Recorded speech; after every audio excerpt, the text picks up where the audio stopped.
I've been having this conversation kind of ongoing with someone for a couple months now, and I kind of wanted to share with you guys. And so this is all about what do you do when you don't know what to do? And something that I shared with people all the time is this concept of your next best decision, right? Your next best step. Because sometimes we won't know what to do, but the amazing thing is that God has given us this thing called a brain where we could think and problem solve and strategize. And I know that sounded sarcastic, but it is funny because sometimes I'm like, I don't know what to do, God. Even like earlier last year, I was like, I'm going to leave it all up to God. And there was a moment where he was like, you know what to do. You know how to do this thing already. I already know you have the skills.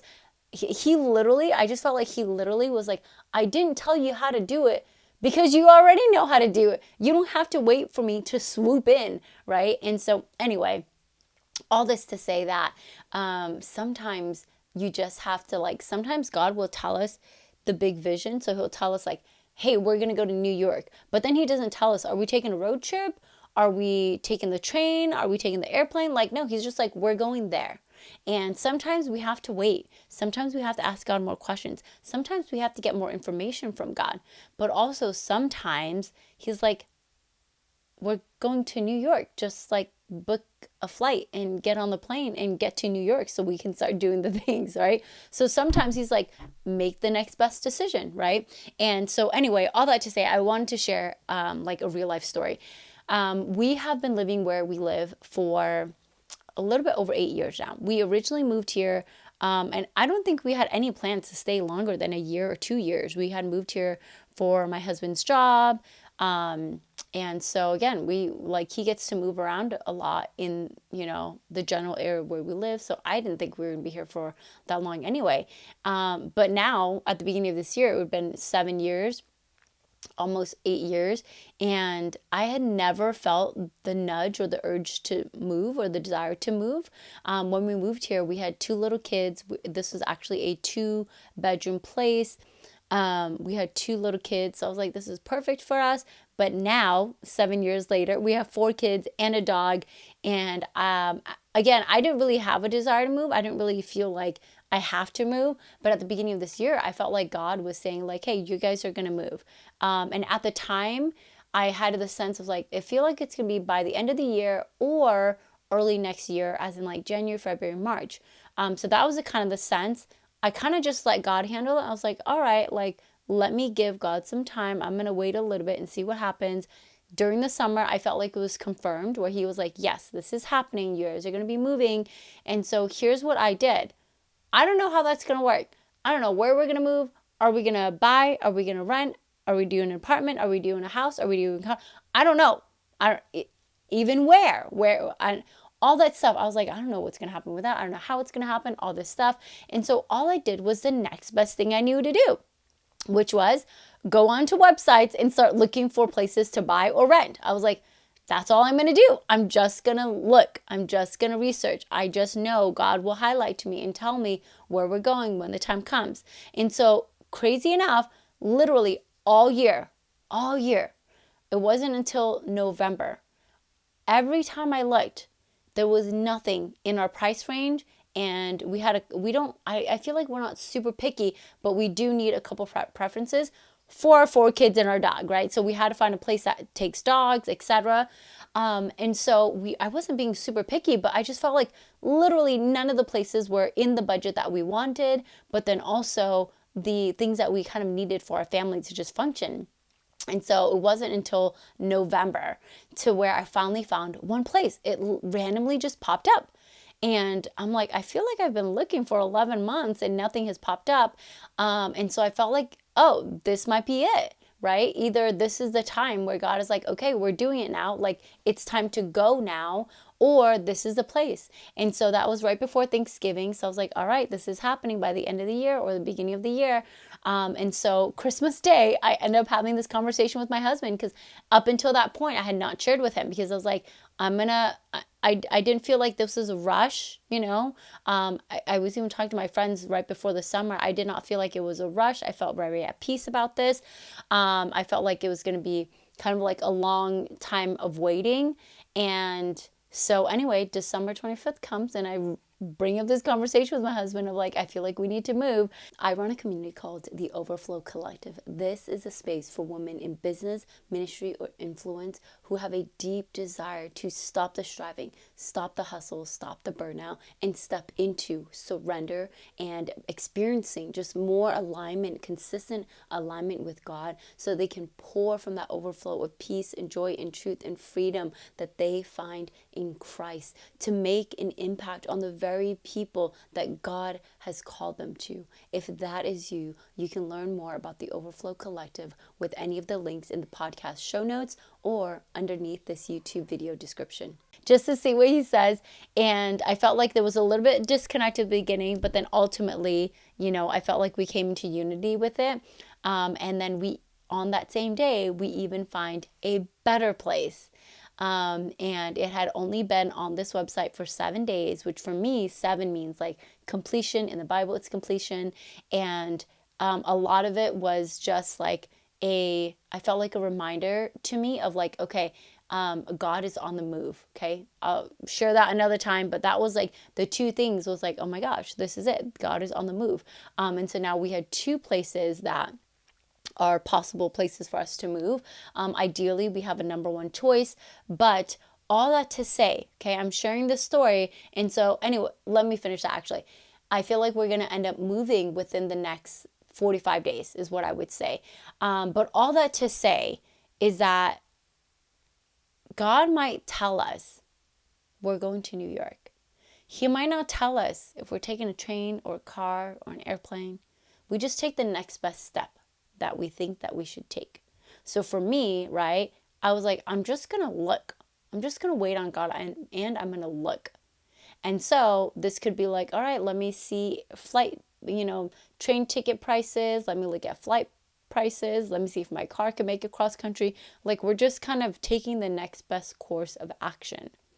And then in that also, the moment might come where he says, okay, we're flying, right? We're taking an airplane. Now he tells us how. Okay, I'm like, okay, cool. We're taking an airplane. We're going now.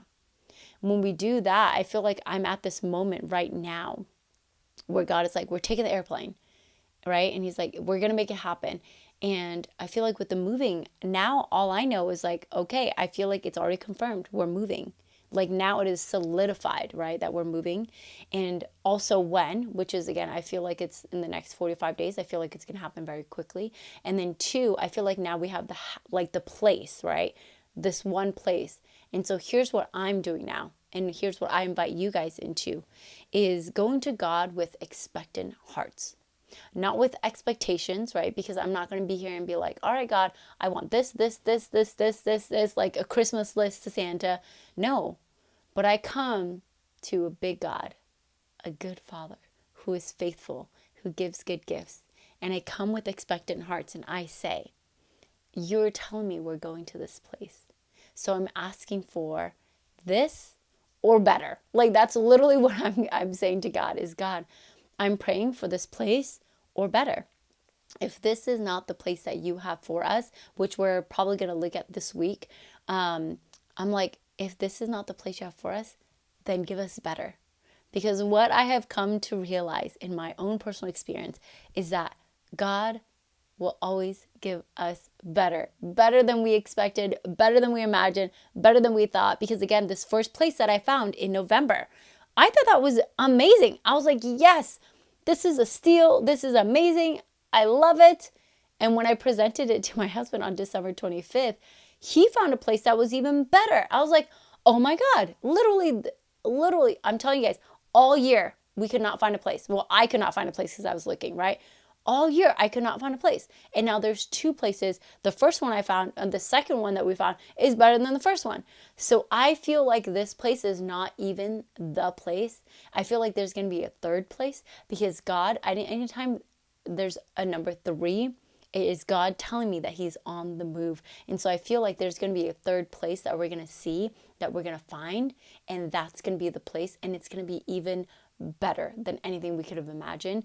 And so I come to God with such expectant hearts. And that's what I invite you guys into. When you don't know what to do, take the next best course of action, but also come to God with expectant hearts. Okay, God, I'm researching all this stuff. And also make sure that you come to God expectant, because that's who He is. You do your thing and you go to God knowing that He's going to do His thing. And a little note on expectations versus coming with an expectant heart.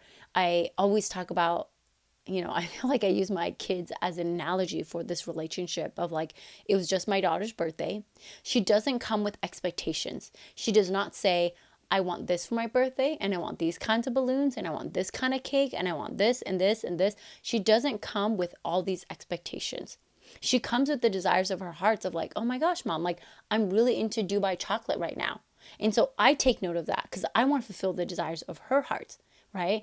And then she comes with just an expectant heart, because she knows that a good parent, a good father, a good mother is going to come and blow her mind. She doesn't even realize everything that I have planned for her. She doesn't even realize all the things that she has been sharing with me. I'm taking into account. I'm going to fulfill the desires of her heart, but it's also going to exceed the desires of her heart and anything that she has even imagined. But she comes with an expectant heart because she knows my character, right? She knows who I am. She trusts me to be expectant. And my question to you now is, do you come to God with an expectant heart? Do you know who God is? Do you know the fullness of who He is? Do you know the fullness of His character and everything that He has available and wants to give you? And if you don't, I really invite you to step into that today, right now, at the end of this podcast episode. Even stop it right now and just come to God and say, God, I want to come with an expectant heart, but maybe I've come with my expectations.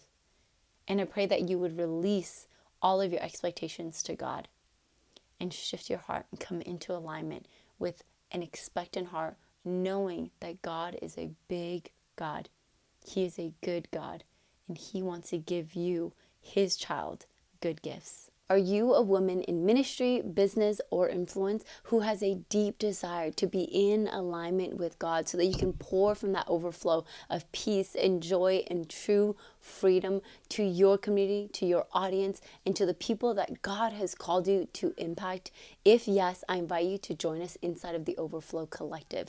This is a community of women who have a deep desire for deeper intimacy with God so that we can be on mission, stewarding everything that God has given us for His kingdom and in partnership with Him to usher in more heaven here on earth.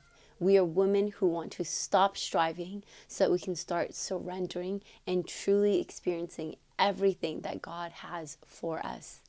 If you are just tired of the hustling, the burnout, the misalignment, the overwhelm, the chaos, the anxiety and stress of being in ministry, being in business, being in positions of influence, then I invite you to join us in the Overflow Collective. You can click the show notes, find the description anywhere you're watching or listening to this episode, and I'll see you inside.